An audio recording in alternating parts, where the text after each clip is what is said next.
Hola, bienvenidos al podcast Deja de limitarte, mejor expándete, un podcast de autoayuda que te invita a cambiar tu mentalidad y alcanzar tu máximo potencial.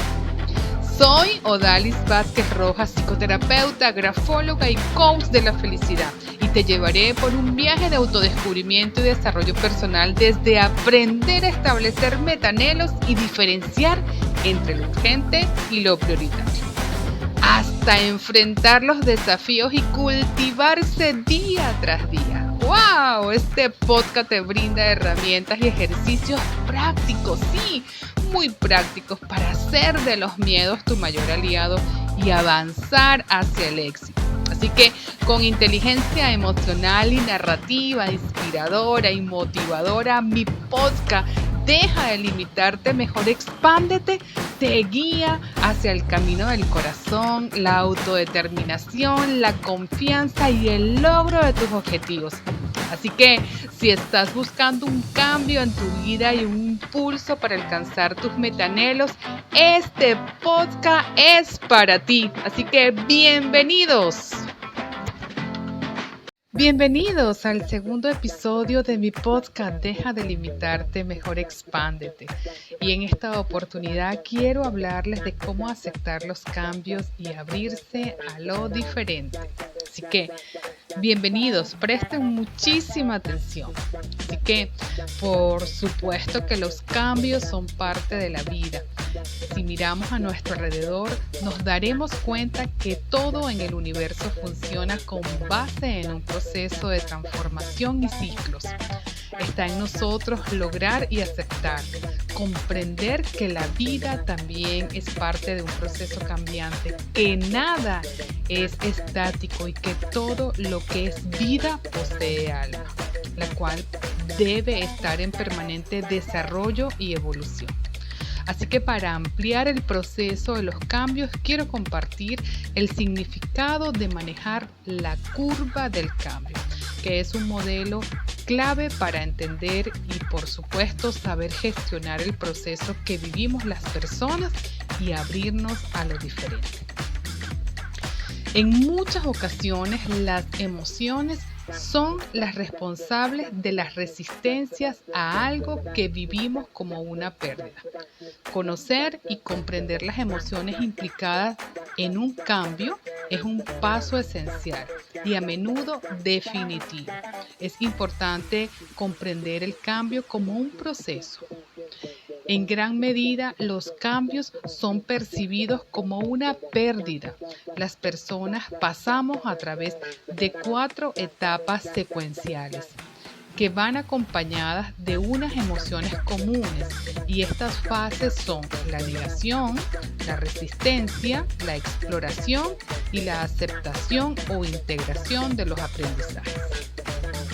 Ahora bien, hablar de la curva del cambio nos lleva a las investigaciones que la psicóloga Elizabeth Gruber-Rose sobre el proceso de aceptación de la muerte en personas moribundas y posteriormente desarrollado para el cambio por Fisher.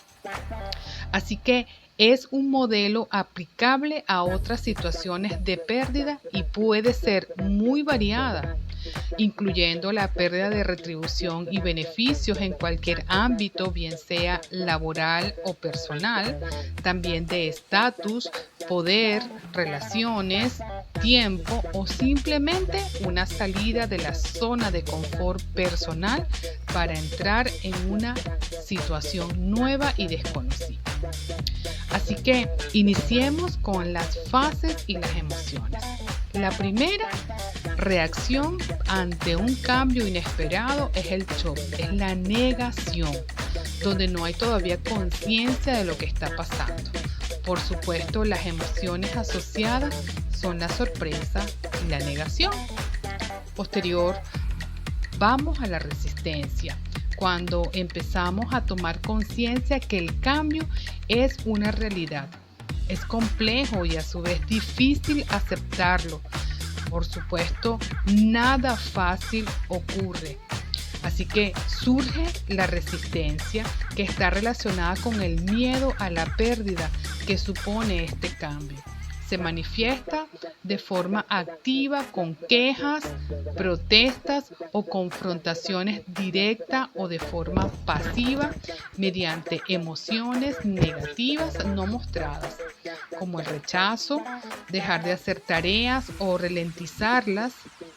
Además, las emociones típicas en esta fase son la ira, el miedo, la culpabilización a otros de lo que nos está sucediendo a nosotros mismos y, por supuesto, es común que se combinen con la tristeza y la autoinculpación. Así que a medida que se profundiza en esta fase de resistencia y en los primeros momentos de la fase siguiente de la exploración, se puede describir como un cóctel de emociones desagradables. Las personas pueden no darse cuenta o no ser capaz de distinguir entre unas y otras, pues alterna y combina ira, tristeza, culpa. Así que es valioso para la persona poder empezar a salir de esta situación cuanto antes, pues a menudo observamos comportamientos humanos que cronifican este estado y que tienen consecuencias negativas en todos los casos observados. Pues según el tipo de cambio, estas consecuencias pueden ser enfermedades físicas y mentales como la depresión, accidentes o desvinculaciones del rol familiar o de trabajo. En algunos casos el proceso de cambio se aborta y ello trae consecuencias negativas para la persona, tales como pérdida de oportunidades de cambio, porque se preguntará, ¿debo esperar mucho tiempo para volver otra vez a empezar o para volver a intentarlo? Y por supuesto, esto a su vez trae o la consecuencia más próxima es la falta de confianza en sí mismo y por supuesto en las personas de su entorno. Es una fase también en la que se va tomando conciencia de que el cambio es una realidad y se intenta minimizar sus consecuencias. Para ello surgen comportamientos de negación sobre la adopción del cambio, sus condiciones y por supuesto las consecuencias. En esta fase surge algo bien significativo y es muy importante observar lo que está sucediendo, ya que la resistencia no es negativa en sí mismo, simplemente nos muestra el punto en que cada persona va encontrando su propia barrera hacia el cambio. Aquí nos da información valiosa respecto a cuándo y cómo actuar para sí mismo o para ayudar a otras personas a disolver y a superar esta barrera. Es conveniente tener la flexibilidad, ser un líder bambú, como dice una gran amiga, para pensar que quizás nuestro plan puede mejorarse o simplemente el cambio que estábamos queriendo hacer pues no era por allí.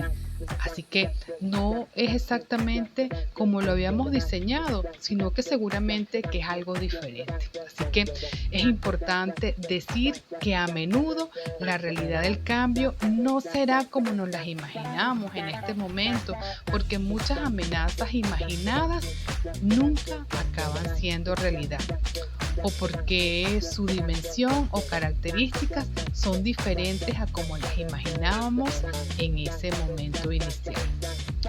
Para transitar a través de esta fase de resistencia es valioso tomar una actitud positiva e intentar ver la nueva situación como una oportunidad. Así que ahora pasamos a la fase de exploración.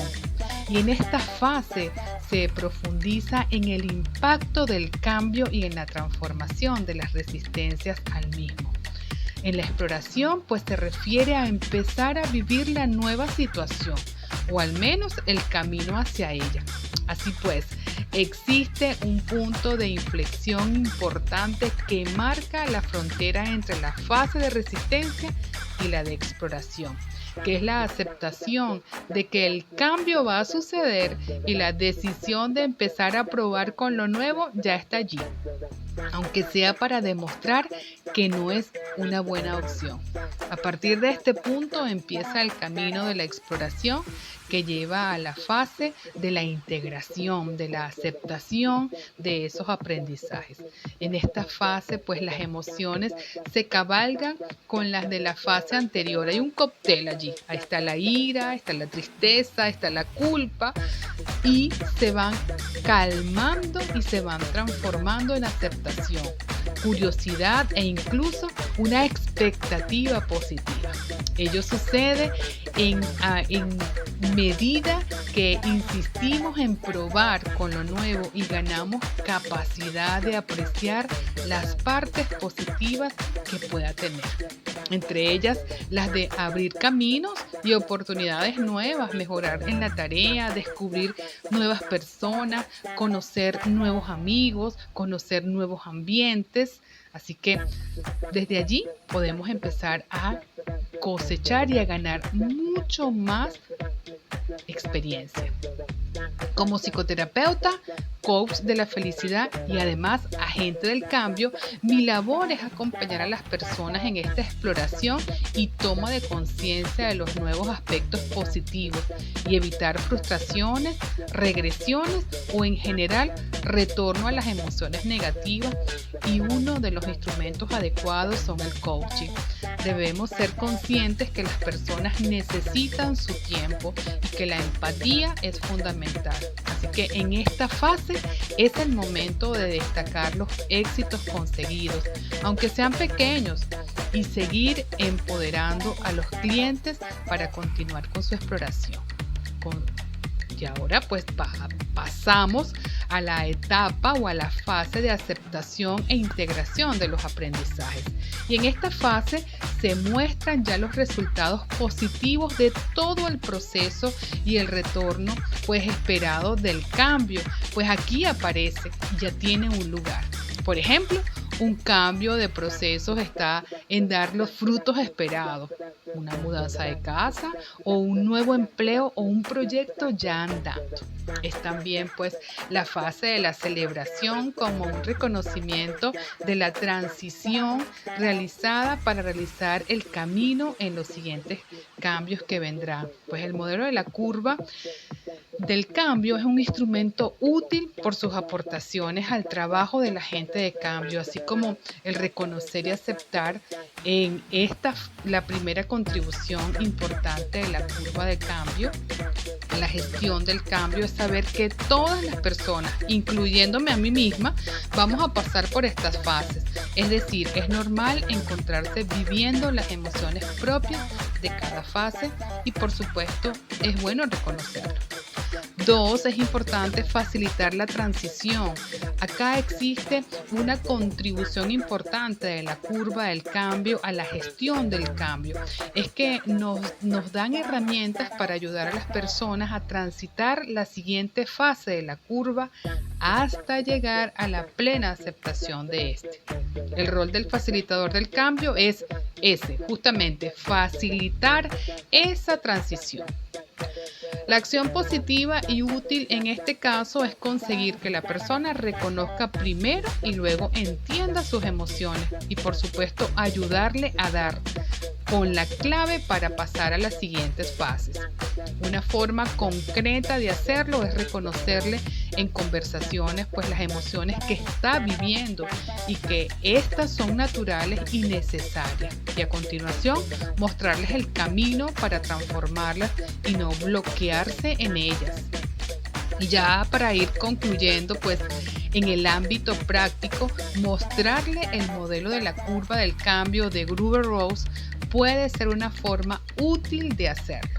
Es importante entender que los cambios, más que obstáculos, pueden ser oportunidades para crecer, no los veamos como un castigo, sino como el cierre de un ciclo y el inicio de otro, por supuesto entendiendo que si sentimos rechazo o miedo hacia el cambio, no debemos forzarlo, simplemente busca la razón a la resistencia para reconocer la base de ese conflicto. Y una vez hallada las respuestas, pues será ideal trabajar el problema y abrirte a nuevas expectativas de vida. Así que esta vez puedes afrontar el miedo al cambio siguiendo estas siguientes pautas que te voy a dejar.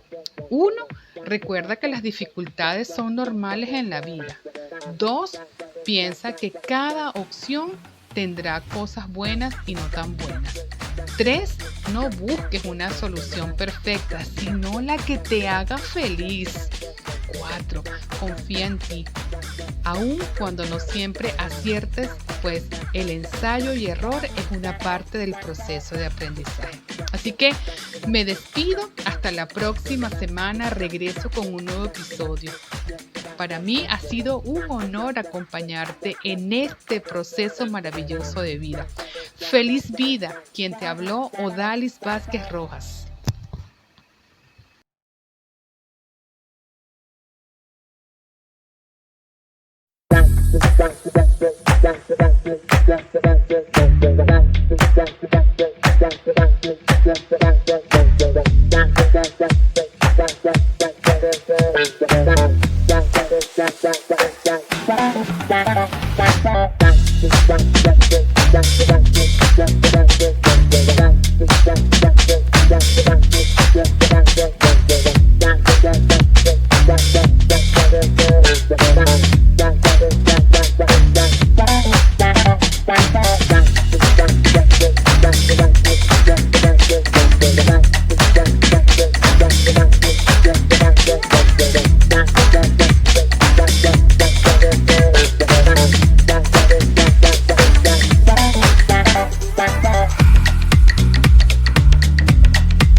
Bye.